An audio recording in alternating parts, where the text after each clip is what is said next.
Série informativa do IAB, especial 35 anos da Constituição da República Federativa do Brasil.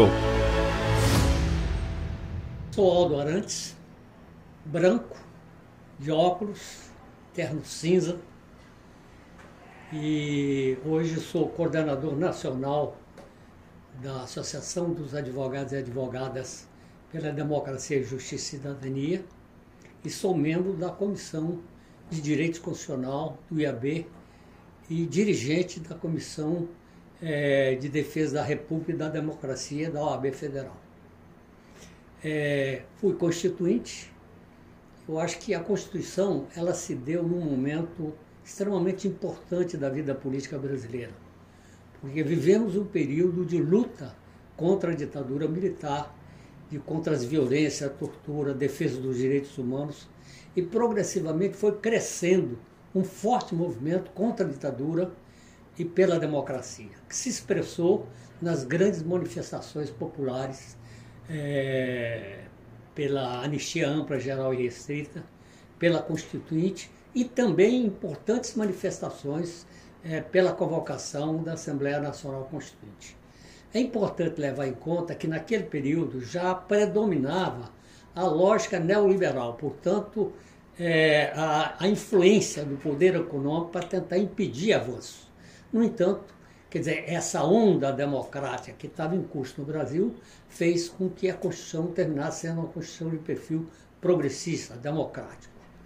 É importante ter presente que o ponto de partida da Constituição, o presidente Sarney apresentou um anteprojeto elaborado pela Comissão Afonso Arinos, mas a Constituição não acatou esse anteprojeto e, na verdade, começou a se estruturar em subcomissões, comissões temáticas e a Comissão de Sistematização. E aí jogou um papel, 3 pessoas jogaram um papel fundamental na Constituinte. Claro, o presidente Ulisses Guimarães, o relator Bernardo Cabral e o senador Mário Covas, que foi o líder do PMDB. Naquele momento, o PMDB era a maior bancada e o Mário Covas, com perfil progressista, procurou exatamente indicar relatores para subcomissões e comissões com perfil avançado, de caráter democrático.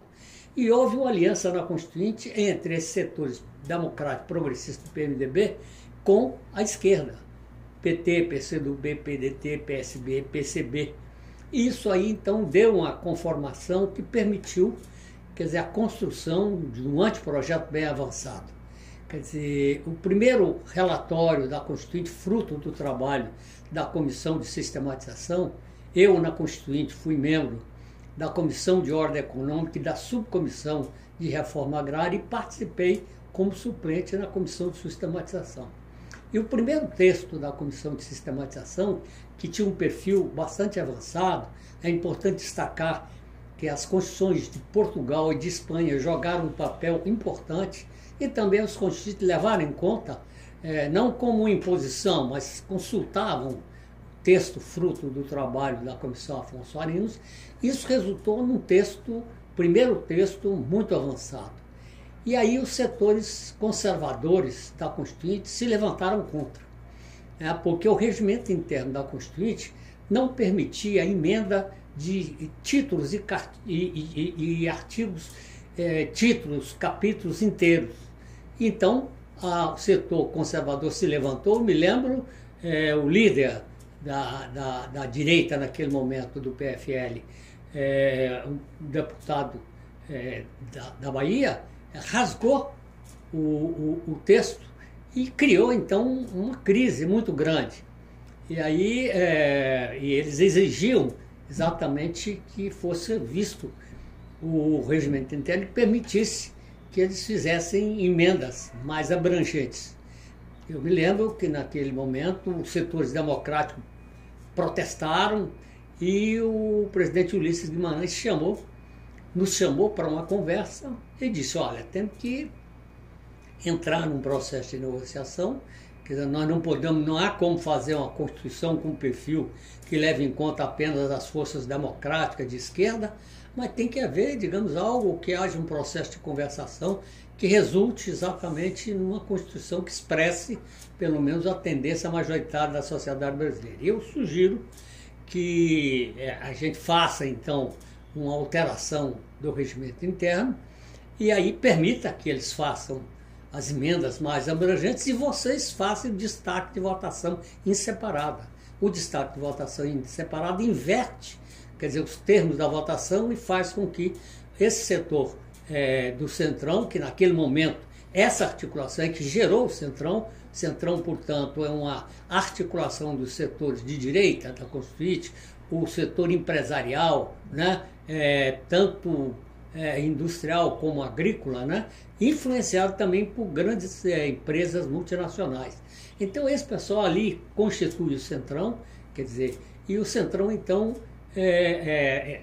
consegue impor essa alteração do regimento interno. E aí, como eu falava, o presidente Ulisses Guimarães diz, vocês façam destaque de votação em separata, aí volta exatamente os termos da votação, leva com que eles é que tem que ter maioria qualificada. E foi isso que aconteceu e nos pontos fundamentais nós exatamente conseguimos obter vitórias. A Constituição, o grande constitucionalista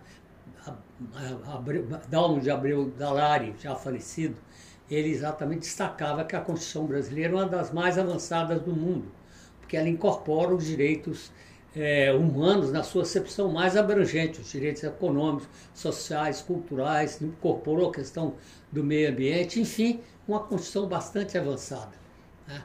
E a Constituição ela incorporou questões chaves na questão dos direitos políticos, dos direitos sociais, direitos trabalhistas, né? Incorporou questões novas, a questão do meio ambiente, a questão indígena, a questão do esporte, a questão de ciência e tecnologia, comunicação, enfim, eu acho que foi claro, a educação, cultura, saúde, a criação do SUS, enfim, a Constituição brasileira ela é bastante avançada. É evidente que nós temos que ter claro que uma Constituição, ela por si só, ela não resolve os problemas, ela cria parâmetros de organização da sociedade, não é? E tanto assim que uma questão que se discute a contradição que existe entre os princípios constitucionais e a realidade objetiva do Brasil. É claro que essa realidade econômico-social ela tem avanço e tem retrocesso, como também a questão política. Nós tivemos uma situação de avanço significativo nos governos Lula e Dilma, um brutal retrocesso civilizacional com o governo Bolsonaro, né? Mas agora voltamos a uma nova situação. E eu acho que a Constituição ela serve de anteparo, de defesa da democracia.